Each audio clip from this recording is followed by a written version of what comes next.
আজকে হঠাৎ করেই একটা জরুরি কাজের জন্য যেতে হলো হবিগঞ্জের শিল্পকলায়। হ্যালো এভরিওয়ান, সবাই কেমন আছেন? নতুন ব্রিজ এসে সিএনজিতে উঠে বসলাম। প্রায় আধা ঘন্টা 40 মিনিটের মতো বসলাম, কারণ প্যাসেঞ্জার হচ্ছে না, তাই বসে বসে ভিডিও ক্লিপ নিচ্ছিলাম। সারাদিন শেষে বিকেলের দিকে রওনা হয়েছিলাম। যে কোনো গাড়িতে আমার সব সময় কর্নারের সিটে বা জানালার সাইডে বসতে খুব বেশি ভালো লাগে, কারণ জানালার সাইডে বসলে পুরো বাতাসটা আমার মুখে এসে পড়ে এবং আমার চুলগুলো উঠতে থাকে। বাতাসে চুলগুলো উঠতে থাকলে আমার অদ্ভুত একটা ভালো লাগা কাজ করে।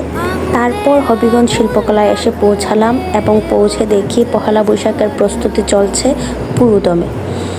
হবিগঞ্জ শিল্পকলা অডিটোরিয়ামটা আমার জন্য খুবই পরিচিত একটা জায়গা, যেখানে আমি অসংখ্যবার প্রোগ্রাম করেছি।